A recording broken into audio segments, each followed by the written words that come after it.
ॐ भूर्भुवः स्वः तत्सवितुर्वरेण्यं भर्गो देवस्य धीमहि धियो यो नः प्रचोदयात्। जय गुरुदेव। सभी साधक भाइयों बहनों को सादर प्रणाम। ऑनलाइन नवरात्रि साधना सत्र इस बार हम लोग सामूहिक रूप से करने जा रहे हैं, जिसका प्रसारण फ्री कॉन्फ्रेंस कॉल से होगा। जिसके अंतर्गत हम लोग कुटी प्रवेश के साथ साथ बहुत से परिजन कुटी में प्रवेश करके 9 दिन रहेंगे, पूर्ण मौन रहेंगे, पूर्णकालिक मौन और साधना का क्रम अपनाएंगे। ये सबसे कठिन वाली स्थिति बोल दें या 100% वाली स्थिति। इसके अलावा वे परिजन जो आंशिक रूप से साधना करेंगे, इसमें सवेरे के 12 बजे तक फिर या शाम को 4 बजे से लेके जिस भी प्रकार से आंशिक की व्यवस्था रहेगी, तो वे परिजन रहेंगे जो आंशिक रूप से संकल्प लेके साधना करेंगे। साथ ही वे परिजन होंगे जो यथाशक्ति जितना हो सके उतना मौन रह करके साधना का लाभ लेंगे। मुख्य रूप से इसमें अनुष्ठान करना है हम लोगों को। ये शक्ति की साधना है, तो शक्ति सबसे बड़ी चीज़, 9 रूप में शक्तियों को बताया गया है और हम लोग सबसे बड़ी शक्ति किसको मान रहे हैं? अज्ञान को हटाने वाली ज्ञान रूपी शक्ति। तो गायत्री माता को हमने सद्बुद्धि की देवी के रूप में, उस रूप में माना, स्वीकार किया। तो हम शक्ति की साधना करने जा रहे हैं और दोनों को हम लोग समझ रहे हैं। शक्ति का स्वरूप रक्षक के रूप में, अज्ञान को हटाने के रूप में, अशक्ति, अभाव और अज्ञान, ये 3 मूल कारण दुख के, तो दुख के नाश के लिए। अब आइए इस वीडियो में हम जानेंगे हमें व्यवस्था क्या करनी है। तो जप रहेगा, लघु अनुष्ठान करेंगे। 24,000 का जप होता है, जिसमें 30 माला 8 दिन लगातार करो तो 8 तियां 24 से 240 माला होती है, तो 24,000 का जप हो जाता है। ये इस एकदम मोटा मोटा हिसाब। इसके अलावा अगर आप 9 दिन तक करते हैं तो 27 माला रोज की कर सकते हैं। ये लघु अनुष्ठान कहलाता है। जितने अक्षर का मंत्र होता है उतने 1000 जप कर लें तो उसको लघु अनुष्ठान कहते हैं। जैसे 24 अक्षर का मंत्र, 24,000 जप, तो वो लघु अनुष्ठान है। इसके अलावा एक प्रावधान और है, अति लघु अनुष्ठान, अर्थात 108 माला कर लें 9 दिन में या 8 दिन में, तो वो हिसाब हम लगा सकते हैं कि 12 माला अगर हमारी रोज की आ जाती हैं तो हमारा 9 दिन में अनुष्ठान पूरा हो सकता है 108 माला का। 8 दिन के हिसाब से भी हम हिसाब लगा सकते हैं कि 108 माला को अगर हम 8 दिन में करना चाहें तो कितना हो सकता है। अगर हिसाब लगाए तो 14 माला जहाँ तक है आ जाएगी। 14 नहीं, 13 माला रोज, तो 12-13 माला का ऐसा हिसाब कर सकते हैं। 14 माला रोज का कर सकते हैं या 15 माला रोज करके, 12 माला रोज करके एक छोटा सा संकल्प लिया जा सकता है अति लघु अनुष्ठान का। या ये कह लें कि 1 घंटे का जप ले लें तो 108 माला का हो जाएगा। 2.5 घंटे का जप ले लें तो आपका 30 माला यानी 24,000 का जप हो जाएगा। तो कुल मिलाकर के जप की संख्या निर्धारित कर लें कि हमें ये 8 दिन और 9वें दिन पूर्णाहुति करनी है, तो हिसाब लगा लें। या 9वें दिन भी जप करें फिर पूर्णाहुति करें, जप के बाद पूर्णाहुति। तो ये एक जप का हिसाब रहेगा जो अनुष्ठान के रूप में, गायत्री मंत्र के जप का अनुष्ठान।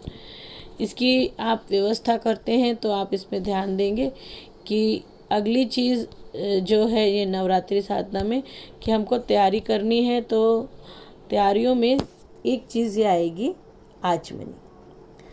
इससे क्या करेंगे आप? आचमनी में जल रखेंगे और षटकर्म करने में ये आपको सहायक होगी। तो 2 चीज़ें हैं, एक तो माला और दूसरा ये आचमनी। ये आप रखेंगे व्यवस्था करके, तो षटकर्म करने के बाद ही जप करें। षटकर्म में 6 चीज़ें आती, 6 कर्म करने होते हैं। कौन कौन से होते हैं? तो 3 का सेट मान लें, 2-2 का सेट मान लें तो 3 चीज़ करनी है। 6 को अगर हम समझे तो पहले 2 क्या होंगे? पवित्रीकरण के। तो पहले बाहर से पवित्र करना, तो पवित्रीकरण बाहर से कर लिया। फिर 3 बार जल पी करके हम अंदर से पवित्र होने का भाव करते हैं, सूक्ष्म शरीर के। तो उसमें मन वाणी हमारे शुद्ध हों ऐसा भाव करके। दो चीज़ें पवित्रीकरण की होती हैं, एक स्थूल और एक सूक्ष्म। इसके बाद होता है हमारा शक्ति को हम अपने अंदर लाते हैं अपने शरीर में। तो एक होता है शिखावंदन, तो हम शिखावंदन में अपनी जो शिखा मूल है वहाँ से शक्ति सहस्त्रार से शक्ति का प्रवेश कराते हैं शरीर में। और इसके बाद चौथा जो होता है वो प्राणायाम का क्रम होता है, जिसमें हम प्राणों को खींचते हैं। प्राणों के ऑक्सीजन के माध्यम से प्राण आता है हमारे शरीर में। तो दो ये हो जाते हैं, शक्ति अर्जन करना। इसके बाद के जो दो होते हैं वो हमारे नियोजन करने के लिए हैं कि हमें जो शक्ति मिली उस शक्ति को हम कहाँ नियोजित कर रहे हैं। तो उसका क्रम हो जाता है कि श्रेष्ठ कार्यों में, तो अपने अंग प्रत्यंगों को श्रेष्ठ कार्य में नियोजित करते हैं, तो न्यास होता है। और उसके बाद हो जाता है पृथ्वी पूजन। बहुत से लोग पृथ्वी पूजन को षटकर्म में न लेकर के चंदन धारण को भी षटकर्म में ले लेते हैं कि हम मस्तिष्क जो है हमारा वो श्रेष्ठ कार्यों में लगे। तो उसके बाद धरती माता का पूजन करते हैं। धरती माता का पूजन क्योंकि अब धरती माता पे रह करके हम श्रेष्ठ कार्य कर सके ऐसा भाव और उससे उऋण हो सके। तो ये 6 या 7 क्रियाएं कर लें, चंदन धारण कर लें साथ में, तो ये कुल मिलाकर के तैयारी हो जाती है।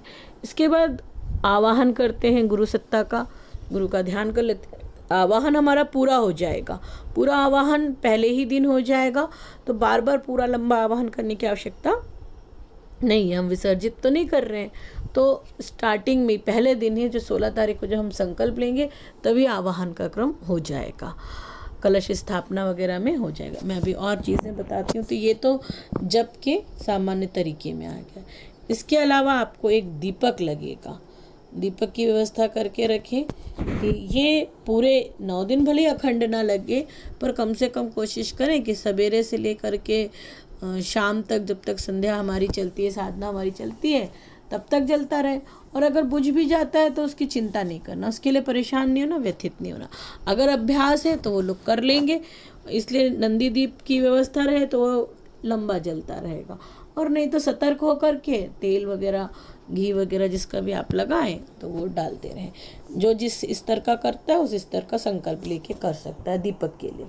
इसके अलावा हमको लगेगा कलश, कलश स्थापना करेंगे। कलश स्थापन बहुत महत्वपूर्ण है।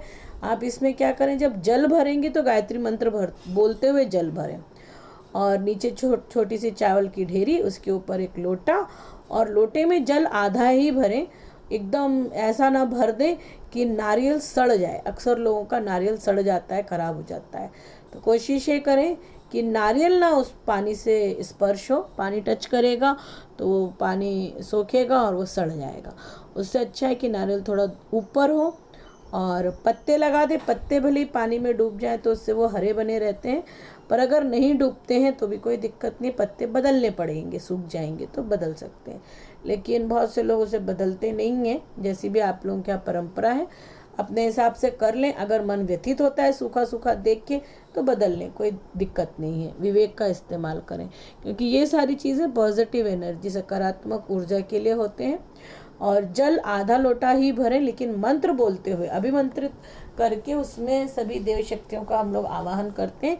देव शक्तियाँ आती हैं, उसमें रहती हैं, और ये प्रतीक है, प्रतीक रूप में। प्रतीकों का भी अपना महत्व होता है, उसके अंदर भी चेतना का अस्तित्व होता ही है। तो उनको प्रणाम करते हैं। इस तरीके से 1-2 चीज़ें इम्पॉर्टेंट होती हैं। जड़ का प्रतीक जो है वो कलश है, और चेतन का प्रतीक जो है वो दीपक है। आप देखिए इसमें लौ में से कितनी ही अग्नि निकाल लें, वो कम होती है क्या? कभी कम नहीं होगी, और कितना ही बांटती चली जाएगी, बढ़ती ही चली जाएगी। तो ये चेतना का प्रतीक है। अगर हमें कभी भी चेतना, आत्मा, इन सब चीज़ों को समझना हो तो अग्नि की लौ से समझने की कोशिश करते हैं तो काफ़ी स्पष्ट होता है। और जड़ का प्रतीक है कलश। तो ये 2 चीज़ें हमारे लिए महत्वपूर्ण हो गई। आचमनी हो गई 1-2 तो जप के लिए, बाकी जब देव स्थापन करेंगे तो ये 2 चीज़ें रहेंगी। इस दीपक की बात हो गई। इसके अलावा बहुत से परिजन जवारे लगाते हैं। तो जवारे के लिए क्या किया जाता है, 1 दिन पहले से भिगो के रख दें, 1-2 दिन पहले जवारे भिगो दें, और थोड़ी सी मिट्टी में इस तरीके से आप जवारे भी लगा सकते हैं। तो डायरेक्ट ये जवारे नहीं लगते हैं, नहीं तो कोई सोचे कि ये एकदम से इतने लंबे लंबे लगाते होंगे, नहीं, छोटे छोटे गेहूं के दाने के जैसे होते हैं, उनको बोया जाता है और बो करके ये 9 दिन में इतने लंबे लंबे हो, 6-7 दिन में ही हो जाते हैं। तो अगर और जल्दी चाहिए, ये हरियाली से वातावरण हमारा पॉजिटिव होता है तो ये अच्छा लगता है, ये हो जाता है। देव स्थापना चित्र रख लेंगे गुरुदेव माता जी का, ये पंचदेवों का, गुरुदेव माता जी, गायत्री माता, दादा गुरुदेव और हिमालय और सजल श्रद्धा प्रखर प्रज्ञा। तो हमारे 5 देव हो जाते हैं, एक सजल श्रद्धा प्रखर प्रज्ञा का, एक दादा गुरुदेव का, 2 हो गए, 3 गुरुदेव माता जी हो गए, 1 2 3 हिमालय देवता और सूर्य भगवान 4 हो गए और 5वीं गायत्री माता। तो ऐसे मान के हम ये पंचदेव बोलते हैं। इस चित्र को आप अपने देव स्थापन में रख सकते हैं। इसके अलावा नवग्रह की स्थापना की जाती है। नवग्रह की स्थापना करने के लिए आप क्या करेंगे, सुपारी ले लेंगे और उसके नीचे एक सिक्का और नीचे थोड़ा सा चावल, पीला कपड़ा बिछाएंगे। पीला कपड़ा भी महत्वपूर्ण होता है। पीला कपड़ा ले लेंगे, पीले कपड़े को बिछा देंगे। पीले कपड़े के ऊपर ऐसे क्या करेंगे कि पहले थोड़ा थोड़ा चावल रख लेंगे और सिक्का रख लें, सिक्के के ऊपर सुपारी रख लें और सुपारियों का फिर पूजन हो जाता है। तो ये नवग्रह की स्थापना, इनमें हम नवग्रहों का आवाहन करेंगे और हवन करने की व्यवस्था कर लें, यज्ञ करने की व्यवस्था बना लें। तो हवन कुंड रख लें, तो यज्ञ करने की व्यवस्था। ये देखिए, ये देव स्थापन के पीछे आप देखें देव स्थापन है और यहाँ पर दीपक लगा हुआ है, कलश की स्थापना है, पीछे है, दिखाई नहीं दे रहा होगा, कोई बात नहीं। तो ये इस तरीके से जवारे भी उगे हुए हैं और हवन कुंड की भी व्यवस्था है। तो आप ऐसे कर सकते हैं कि देव स्थापन के सामने जवारे, कलश, दीपक 2 जवारे का बना लें और एक हवन कुंड रख लें। तो ऐसी व्यवस्था कर लें। तो इतना सब करके हमारा नवरात्रि की तैयारी हो जाएगी। तो मूल बात क्या ध्यान रखना है, अगर याद करना है हमें, तो हमें इन बातों को याद रखें कि हमें कौन कौन सी चीज़ों की आवश्यकता पड़ रही है। हमें अगर शुरू से देखें तो मूल चीज़ हो जाती है हमारी जप करने के लिए माला और आचमनी, एक चीज़ हो गई, ये जप की व्यवस्था। दूसरा दीपक और कलश, ये हो गया, 2 चीज़ें हो गई। दीपक और कलश को गिन लें जड़ और चेतन में, तो ये एक दूसरी चीज़ ये हो गई। तीसरी चीज़ हो गई जवारे की व्यवस्था करना। चौथी चीज़ हो गई देव स्थापन चित्र और 5वीं चीज़ हो गई नवग्रह की व्यवस्था। 6वीं चीज़ हो गई यज्ञ की और 7वीं चीज़ हो गई पीला कपड़ा। तो अब इतनी चीज़ें ध्यान करके हम अपनी व्यवस्था कर सकते हैं।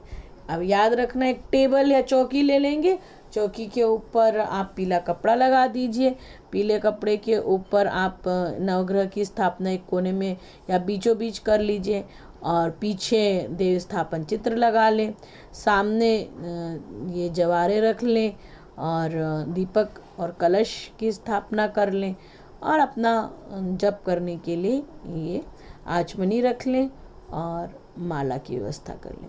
इतना करके आप अपनी पूरी तैयारी कर लेंगे और शुक्रवार को शाम 6:30 बजे हम लोग सामूहिक आवाहन करेंगे। आप अपने घर पर पूरी तैयारी करके रखिएगा, सवेरे से कर लीजिएगा तो अच्छा रहेगा, ताकि 6:30 बजे हम लोग सीधे आवाहन में बैठेंगे, षटकर्म वगैरह कर लेंगे और देव शक्तियों का भाव भरा आवाहन किया जाएगा। उस दिन काफ़ी टाइम लग सकता है, तो बिल्कुल ध्यान से करेंगे। इतना बस इतनी ही तैयारी है, इससे ज़्यादा कुछ तैयारी करने की आवश्यकता नहीं पड़ती है। जहाँ तक है पूर्ण आहुति के लिए एक नारियल अभी से खरीद के रख लीजिएगा, क्योंकि उस समय फिर दिक्कत होती है और कोरोना काल चल रहा है, तो किसी प्रकार की परेशानी ना हो।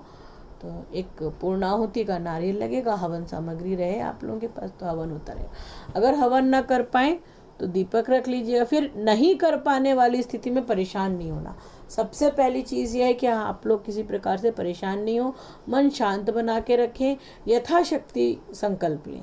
कोई भी काम करना है एकदम यथाशक्ति कर लेंगे जितना हो सकेगा। रिजिड नहीं होना चाहिए, अब जैसे कि ये भी चाहिए वो भी चाहिए ऐसा भी चाहिए नहीं। कलावा भी बांधते हैं तो कलावा अगर है आपके पास तो रख लीजिएगा। लोग यज्ञोपवीत भी परिवर्तित करते हैं तो यज्ञोपवीत कलावा जरूर रख लें, अगर मिल जाए तो बहुत अच्छा लगता है कि हमने संकल्प लिया है। तो कलावा बांधने के लिए रख लीजिएगा, एक कलावा आ जाएगा। और कुछ चावल अक्षत जो है चावल धो करके साफ करके रख लेंगे। पूजा में इस बात का ध्यान रखें, बहुत से लोग पूजा में क्वालिटी ख़राब कर लेते हैं, तो पूजा में क्वालिटी ख़राब किसी भी कीमत पे ना करें, क्योंकि वहाँ से पॉजिटिव एनर्जी आती है। अच्छी अच्छी चीज़ें रखें पूजा में, शुद्ध रखें, पवित्र रखें और घिचपिच नहीं करें। खूब सारा सामान रख दें ऐसा नहीं, फूल भी रखें तो थोड़े से रखें पर व्यवस्थित रखें चीज़ों को, ताकि वो एकदम देख करके हम लोगों को अच्छा लगे, खुद को पॉजिटिव एनर्जी आए। तो व्यवस्थित रहेगा तो बहुत अच्छा रहेगा। इसलिए कोशिश ये करेंगे कि सामान्य चीज़ें रखें, बहुत ज़्यादा सामान रखने की आवश्यकता नहीं है। बहुत ज़्यादा सामान रहता है तो उनको इधर उधर घचड़ पचड़ दिखता है। और हवन करने के लिए कंडे मिल जाते हैं तो कंडे रख लें। लकड़ियाँ समिधा मिलती हैं तो समिधाओं को यानी लकड़ियों को ध्यान रखें, धो करके रख लें। ऐसे नहीं कि कीड़े लगे हुए हैं और वो हवन में कीड़े लगी जल रही है, दीमक लगी लकड़ी जल रही है, उससे अच्छा ना करें, वो बेहतर होता है। गंदा काम करने से अच्छा है कि हम साफ सुथरा पवित्र सुचितापूर्वक कार्य करें, तो उससे मन शांत होता है। भले छोटा करें थोड़ा करें लेकिन अच्छे से करें, इस बात का हम लोग विशेष ध्यान रखेंगे। सभी को बहुत बहुत शुभकामनाएं नवरात्रि पर्व की।